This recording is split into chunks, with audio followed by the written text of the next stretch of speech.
नमस्कार दोस्तों, welcome to agriculture farm house.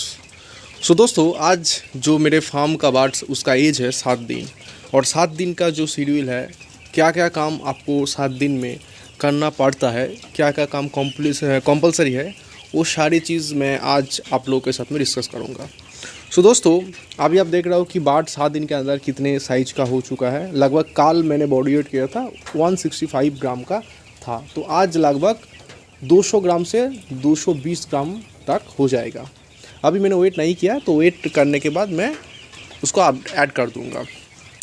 So दोस्तों, 7 दिन के अंदर आप देख सकते हो कि मैंने फीडर और डिंकर का जो सिस्टम है उसमें कोई भी चेंजेस नहीं किया है।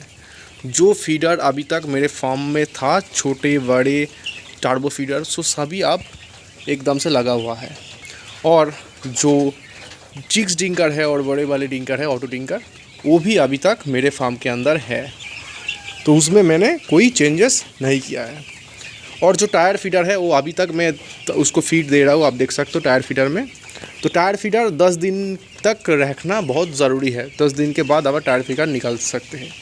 और अभी तो मैं जो जगह बढ़ाऊँ, थोड़े बहुत जगह तो आने जाने के लिए उसमें बाकी रखा है। उसके बाद मैंने सारे पूरे फार्म तक बार्ड्स को चढ़ा दिया है। उसके बाद और 2 दिन के बाद ये बार्ड उस वाले फार्म में, दूसरे वाले फार्म में कुछ शिफ्ट हो जाएगा, तो जगह और भी बढ़ जाएगा। तो दोस्तों, जो फीडर मैंने लगाया हुआ है वो फीडर और नहीं बढ़ेगा। जो छोटे जगह में ज़्यादा फीडर है वो पूरे घर में वही फीडर हो जाएगा। तो 7 दिन के अंदर काल मेरे फार्म में जो मोर्टालिटी का प्रॉब्लम था वो कुछ बढ़ गया था। उसका रीजंस आप लोगों के साथ में कल शेयर किया। मुझे लगता था कि इकोलाई की थोड़ी बहुत प्रॉब्लम या फिर एक जगह पर बाट इकट्ठा होने से जो थोड़ा बहुत हेल्थ का इशू होता है उसमें ही थोड़ा बहुत प्रॉब्लम हुआ था। तो आज मोर्टालिटी का प्रॉब्लम कम हो गया है। आज मेरे फार्म में सिर्फ 2 ही मोर्टालिटी हुआ है और ज़्यादा नहीं। तो कुछ बार्ड में मैं इम्यूनिटी में थोड़ा बहुत दिक्कतें देख रहा था। उसके लिए जगह जगह पर बार्ड एक तरफ से पलट जा रहा था और उस उठाए भी नहीं जा रहा था। तो उस बार्ड को मैंने अलग जगह पर शिफ्ट कर दिया है। और उसके लिए मैं सुबह जो मेडिसिन इम्प्लीमेंट कर रहा हूँ वो मेडिसिन है शुगी कॉम्प्लेक्स, जो बार्ड के हेल्थ के लिए और उसको जो स्ट्रेंथ के लिए बहुत अच्छा होता है। और दोपहर के टाइम अगर गर्मी ज़्यादा हो रहा है तो इलेक्ट्रॉल का इस्तेमाल कर रहा हूँ, नहीं तो मैं सिर्फ एसिडिक एसिड और क्लोरीन टैबलेट से मिक्स करके जो सोडोन पानी है उसको ही दे रहा हूँ। उसके अलावा और कोई मेडिसिन नहीं दे रहा हूँ। और रात के टाइम में जो मेडिसिन मैं दे रहा हूँ वो नेफ्रोटेक ऐसा एक मेडिसिन है जो अगर पानी से कोई दिक्कतें आते ही या फिर किडनी का कोई प्रॉब्लम अगर बार्ड्स में आता है तो उस प्रॉब्लम में बार्ड को फाइट करने के लिए काम आता है। किडनी का अगर मेजर इशू बार्ड्स में आ जाता है तो किडनी का ऐसा कोई मेडिसिन नहीं है जिसमें किडनी का प्रॉब्लम एकदम से नहीं आएगा। तो उसके लिए हमें छोटे छोटे स्टेप लेना ज़रूरी है। तो अगर आप नेफ्रोटेक या फिर नेफ्रो केयर इस्तेमाल करेंगे तो किडनी में जो प्रॉब्लम आता है, किडनी के लिए जो मोर्टालिटी होता है, उसमें कम होने की पॉसिबिलिटी रहती है। तो छोटे स्टेज में आप उस मेडिसिन को ज़रूर इम्प्लीमेंट करिए। नेफ्रोटेक अच्छा एक मेडिसिन है। उसके अलावा आप नेफ्रो केयर का भी इस्तेमाल कर सकते हो। दोनों मेडिसिन का काम एक ही है।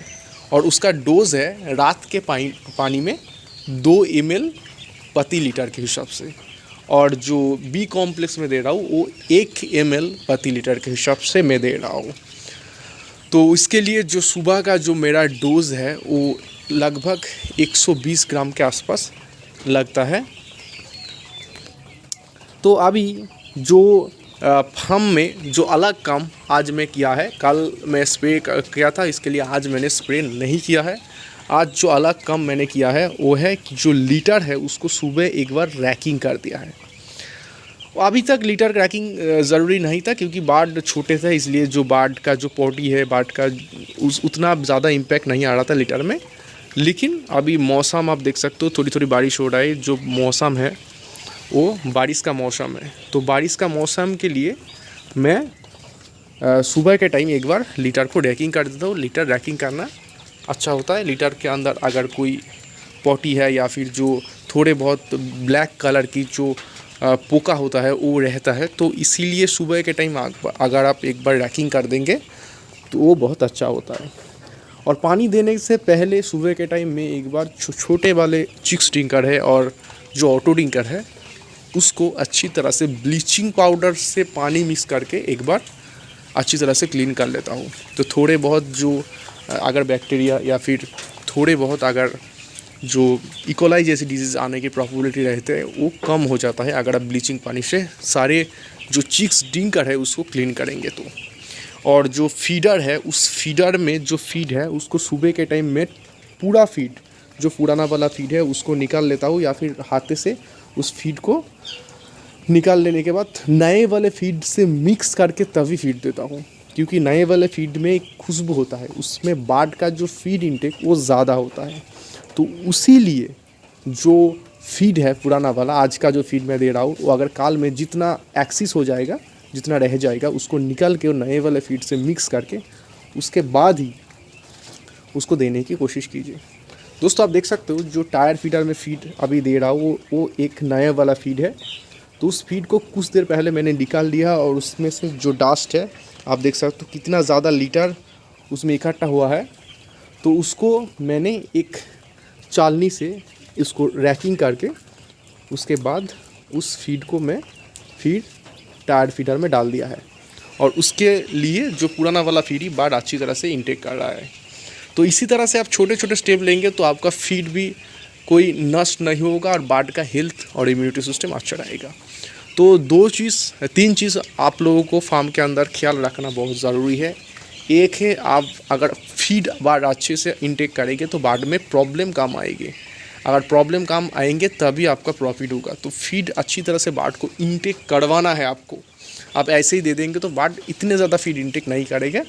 तो इसके लिए आपको जगह जगह पर नए फीड पुराने फीड से मिक्स करके देने की ज़रूरत है। उसके बाद बार्ड को जितने हो सके एक तरफ से दो तरफ दिन में 5 से 10 मिनट अंतर दौड़ाइए, उसमें बार्ड ज़्यादा फीड इंटेक करेगा और ज़्यादा पानी भी इंटेक करेगा।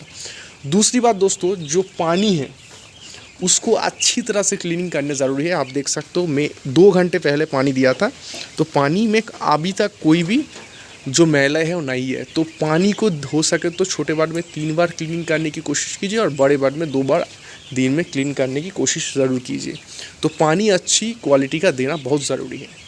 तीसरी बात है कि मेडिसिन का डोज हमेशा आप कोशिश कीजिए ठीक सही टाइम के लिए देने की। अगर आप जल शोधन भी करते हैं तो 6 घंटे के लिए वो पानी को शोधन कीजिए, उतना ही पानी में आप मेडिसिन डालिए। अगर आपका डोज 1 घंटे का है, जैसे कि एलोवेरा जब देता हो तो उसका जो टाइम होता है वो छोटा होता है, तो इसके लिए वो 1 घंटे के पानी में ही आप देने की कोशिश कीजिए। तो जितना टाइम जितना मेडिसिन के लिए होता है उस टाइम को, उस शेड्यूल को मेंटेन करने की कोशिश कीजिए।